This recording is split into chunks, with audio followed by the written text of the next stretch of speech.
members of KPEC and ladies and gentlemen.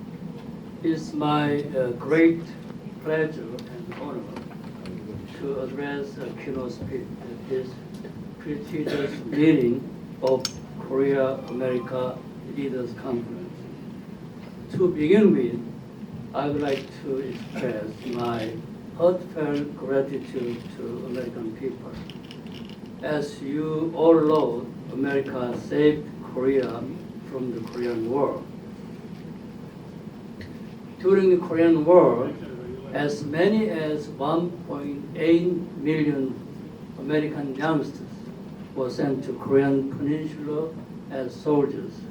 Out of them, 34,000 were killed in action, 92,000 were wounded, 37,000 missing, and 34,000 detained as prisoner of war. We remember the letter sent by General James Van Fleet to parents who lost their son during the Korean War, saying that nobody is great than the man who sacrificed one's own life for friends. He himself lost his only son at the war. Again, we do not forget the letter written by Van Fleet Jr. to his mother, saying that, "Dear Mom, don't cry for me. I came to Korea to fulfill my duty as a soldier." During the Vietnamese War, about 300,000 young Korean soldiers were dispatched to help assist American troops.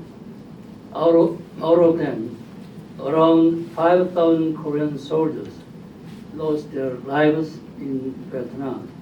In this respect, the Korea-American alliance is a cornerstone of freedom and prosperity, which is laid on the ground where youngsters from both countries fled. Honorable members of KPEC and respectful audience, nowadays, somehow, something suspicious is underway in Korea. The Republic, which has enjoyed the unprecedented prosperity, now face a crisis that we have never imagined. With the emergence of pro-North Korea leftist government of Moon Jae-in, the Republic is being sacked at every corner. About 2.5 years of Moon regime. Only recent days, the general public in Korea started to recognize the seriousness of the problem caused by the Moon government. As you could witness on TV, millions of Koreans from all corners of the peninsula get together periodically at the center of the city of Seoul and called out, "Moon, step down immediately."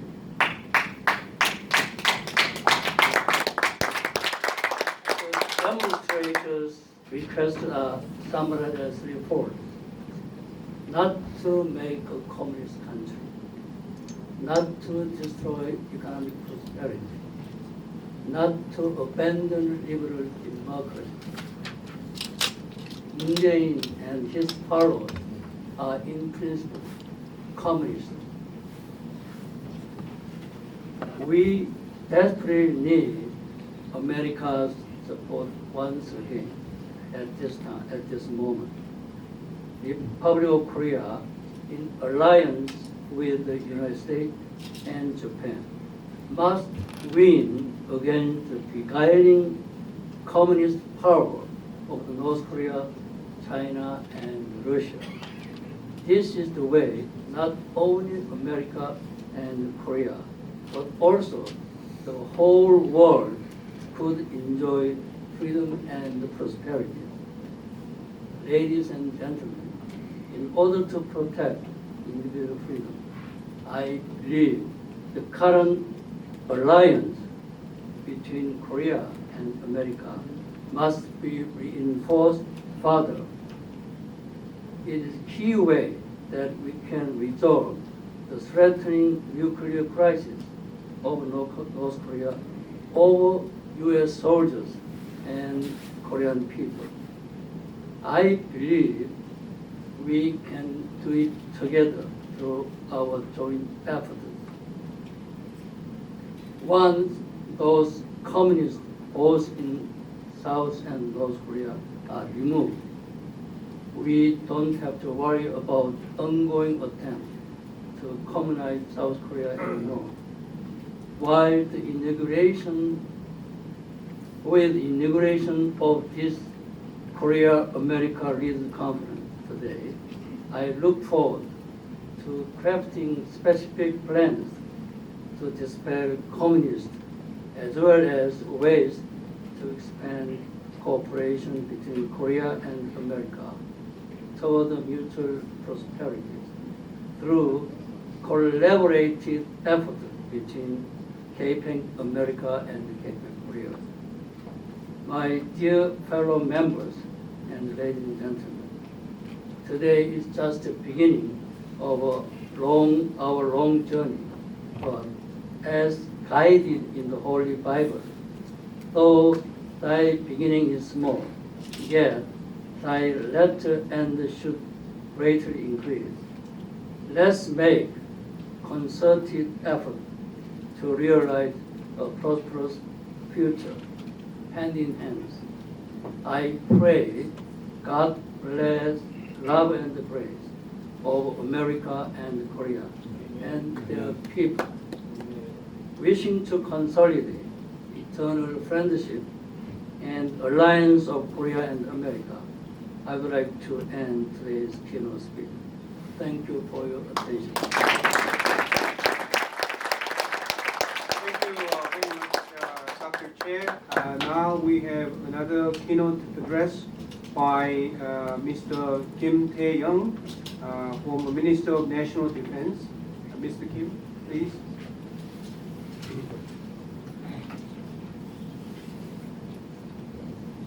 Okay, sir.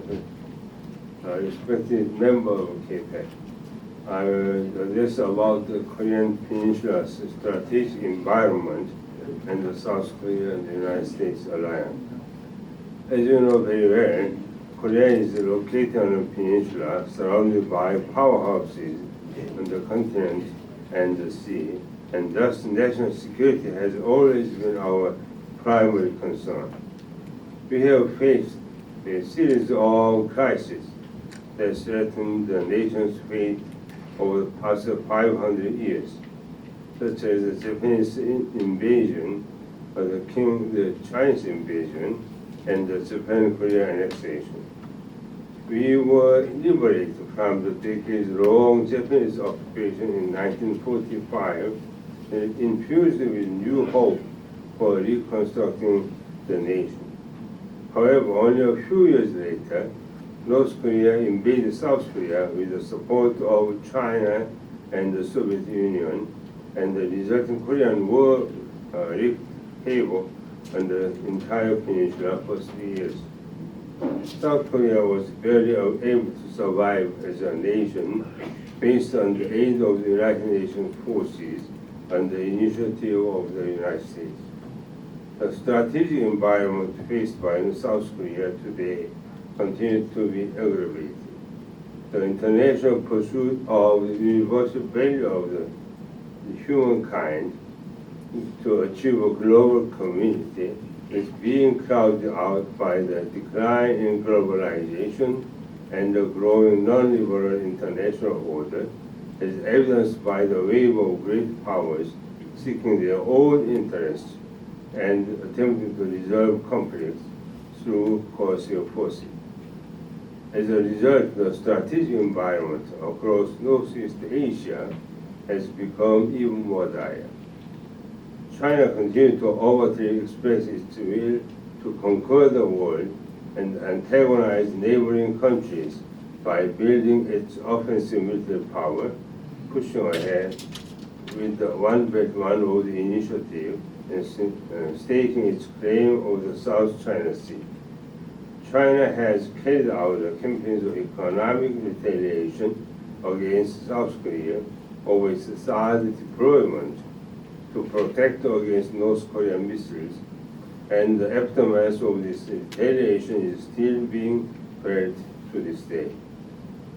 On the internal front, South Korea has suffered nearly 3,000 acts of military provocation by North Korea since the Korean Armistice Agreement in 1953, and has been dismayed by North Korea's nuclear ambitions over the past 2 decades. However, a series of meetings came to fruition to seek the resumption of inter-Korean exchange and cooperation in the wake of Kim Jong-un's New Year address in early last year. An overture that was met with a positive response from South Korea. As a result, 3 United States and North Korea summits have been staged.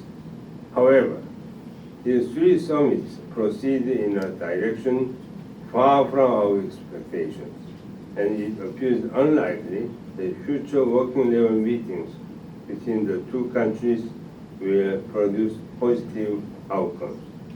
In the meantime, North Korea, which has been isolated due to sanctions imposed by the United Nations Security Council and upheld by the international community, including China and Russia, has continued to highlight how China and North have renewed their somewhat strained relations into a special and solid alliance through 4 high-profile summits and China's and Xi Jinping's visit to North Korea. These moves appear to be North Korea's efforts to ease the sanctions. It is viewed that the governments of the United States and Korea sharing the common goal of denuclearization remain short-term dialogue with each other.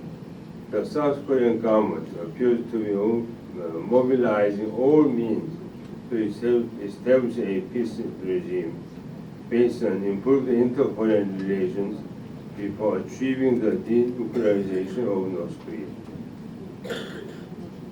Through a series of contacts with North Korea, the United States government is believed to have shifted from its initial stance of entertaining even military options to root out North Korea's nuclear and missile ambitions, to establishing a regime aimed at deterring North Korea's nuclear program first.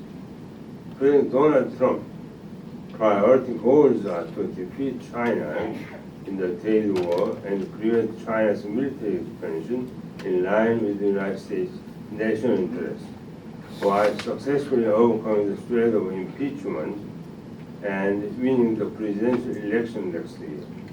In this context, he is expected to try to present a visible outcome in any form regarding the denuclearization of North Korea, even if it is merely to show. Seeing through this changing situation, North Korea gave up its previous position and began acting out of tune by firing new missiles and multiple rocket launchers toward the direction of the East Sea, unveiling newly built weapons such as large submarines and submarine-launched ballistic missiles, and demanding substantial sanction relief in working level meetings with the United States. Over the past 2 years, since the inauguration of President Trump and President Moon Jae-in in 2017, the United States-Korea alliance has continued to crumble at an increasing pace as follows. First one, maybe over 10 years long, the United States and Korea discussed to find better solutions to the transfer of the wartime operational control of the Combined Forces Command. Second is the Korea government is still holding behind to participate actively in the United States government's strategic decision, such as the Indo-Pacific strategy or the Hormuz State operation. The third is immediately after the first United States-North Korean summit, the value of the various U.S.-Korea combined joint military exercises were openly questioned, and many of them were either suspended or drastically reduced. First, the United States government emphasized the need for Korean government to make substantially greater payments for the stationing of the United States troops in Korea. Fifth, maybe you can say this is the Korean government surprised the United States government by announcing its decision to terminate the general security of the military information agreement with Japan without seeking cooperation from the United States. But we need to think again. The United States needs to maintain the strength of the United States-Korea alliance as it is involved in a protracted war with China, while the bilateral alliance is critical for Korea as it exists under the threat posed by North Korea's nuclear and missile program. The United States and Korea must strive to shape a better future for the bilateral alliance by breaking from their perspectives overly concentrated on domestic politics and evaluating the long-standing values jointly upheld by the two countries. In other words, the two countries must seek ways to further develop their military alliance, fortify the peace and safety of the Northeast Asia, and ultimately ensure a brighter tomorrow for the future for all. In this respect, stronger endeavors must be made, not only on the governmental level, but also on the non-governmental level, as we witnessed here today. More gatherings like ours need to be staged to expand substantial communication between the United States and Korea and help us all gain a better understanding of each other. Thank you so much. Thank you. Now I would like to invite General Lee Seok-bo for giving greetings.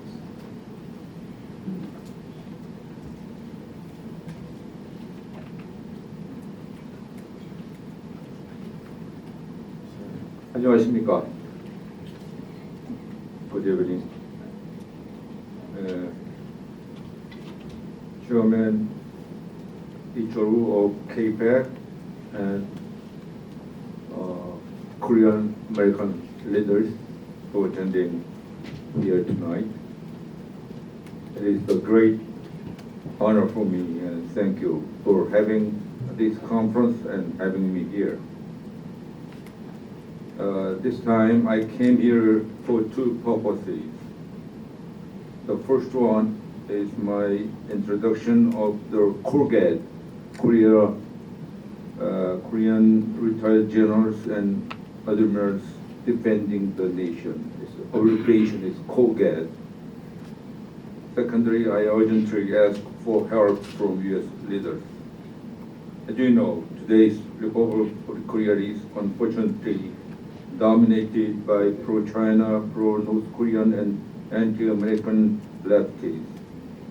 Moon Jae-in, who is suspicious as communist, and he visited Pyongyang on September 19 last year and signed so-called September 19 inter-Korean military agreement. This agreement is based on the premise of the dismantling of the nuclear program in North Korea. This agreement is advantageous for offensive North Korea and disadvantageous for defensive South Korea, as you are aware of. Currently, the leftover Moon administration controls all features of the society, such as the media, judicial branch, and executive branch, as you know.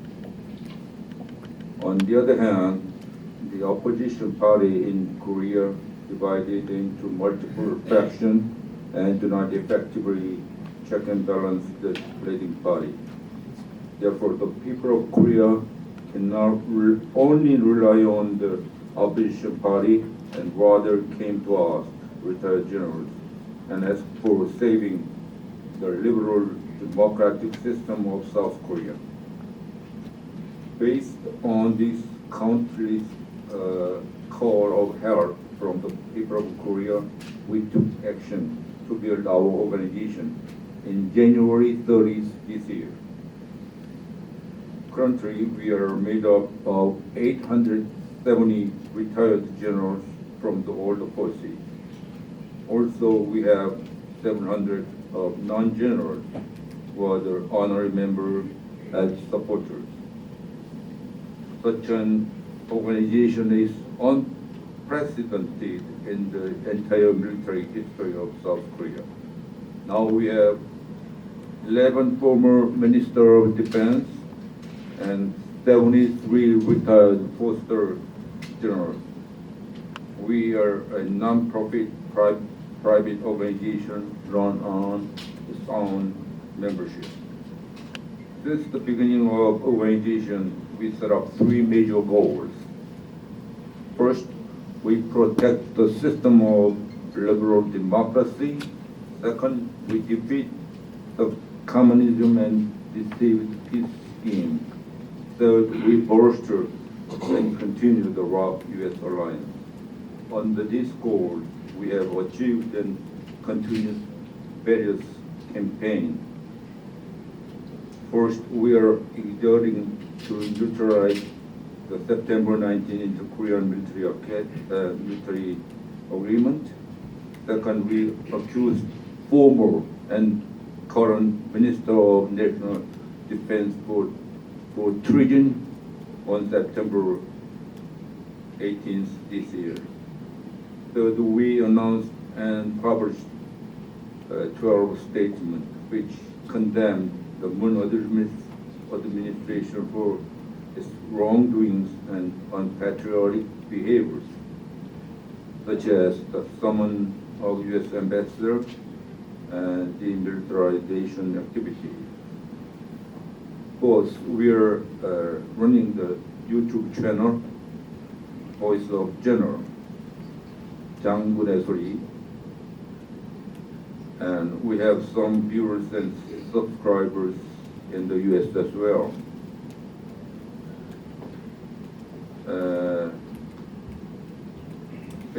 We have published and disseminated a book called Republic of Korea in the Middle of Life or Death to educate youngsters and so forth.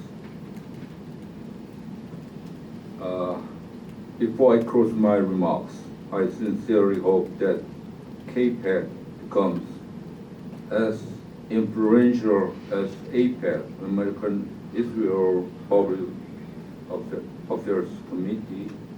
I firmly believe Korean American leaders who participate in this conference exert every effort to make the KPAC as strong as APAC.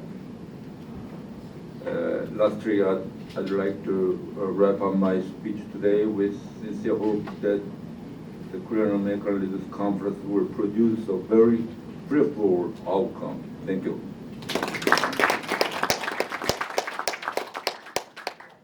Thank you, General Lee. Let me try to introduce several other people who just lately